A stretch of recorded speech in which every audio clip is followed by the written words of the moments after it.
tout le monde, bienvenue dans cette nouvelle vidéo. Aujourd'hui, je vais vous parler de l'album 5 minutes et des sablés. C'est fait par Stéphane Servant et Irène Bonaccina. Et c'est chez Didier Jeunesse. 5 minutes et des sablés raconte l'histoire d'une petite vieille qui est chez elle et qui s'ennuie terriblement. Elle s'ennuie parce que plus personne ne vient la voir, plus personne ne s'intéresse à elle.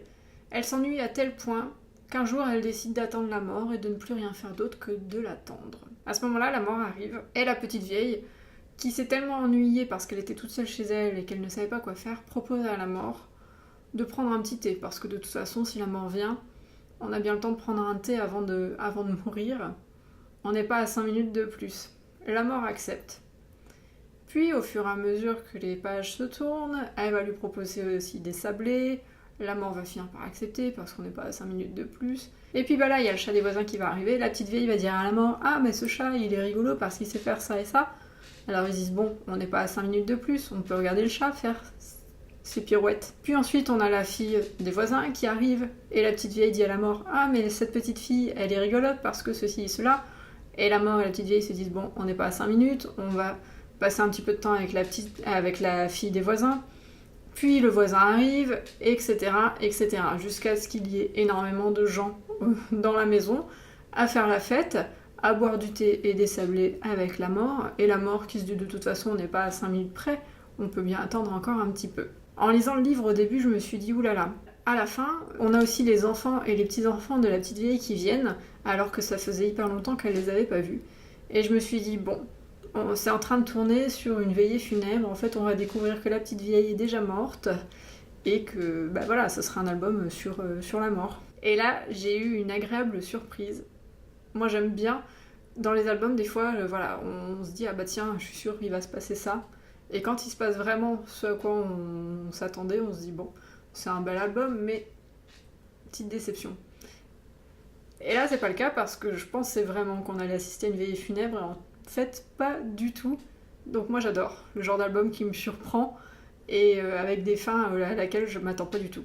Ça, c'est vraiment pour moi un gage de réussite en plus de l'album quand c'est pas du tout attendu. Selon moi, cet album nous explique qu'il faut profiter de la vie un maximum.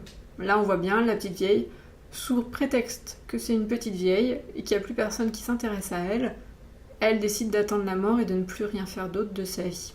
Elle a complètement lâché sa vie et elle ne se préoccupe plus ni de ses voisins ni de ses enfants parce qu'elle se dit que c'est à eux de le faire. Et en fait, c'est un beau retournement de situation parce qu'il nous dit que non, quand on fait des choses, quand on s'intéresse aux autres, quand on met de la vie dans son quotidien, quand on continue à profiter du quotidien, et voilà, ça ramène du monde, les gens ont envie de venir nous voir. Si on est là plutôt que d'attendre la mort et de s'ennuyer et d'avoir rien à raconter, rien à faire, et non, quand on est quelqu'un qui fait des choses et qui s'intéresse à la vie et qui est vivant et qui bouge et qui le montre, ça ramène toujours du monde autour de soi. Donc pour moi, c'est vraiment un album qui montre qu'il faut savoir profiter un maximum de son quotidien et de la vie qu'on a tant qu'on est vivant. Je pense que c'est important aussi de ne pas attendre trop des autres. C'est important de vraiment prendre les choses en main et prendre sa vie en main et de ne pas être dépendant des autres. On est le seul à pouvoir faire en sorte que notre vie soit intéressante ou non. Cet album, pour moi, il explique vraiment ça d'une façon très bien, d'une façon très joyeuse, avec beaucoup de rires, beaucoup de chansons, beaucoup de fêtes tout autour de cette petite vieille.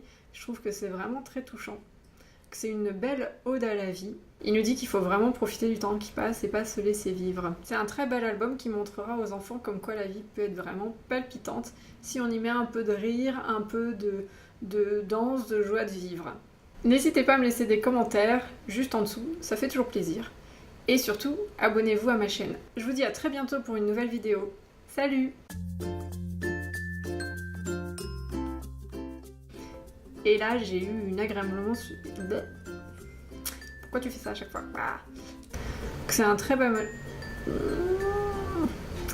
Même si vous me direz, en quoi les enfants, ça peut les intéresser, l'histoire d'une petite vieille? Eh ben si. Je pense que ça leur parlera de toute façon. Non, là, tu pars dans des trucs...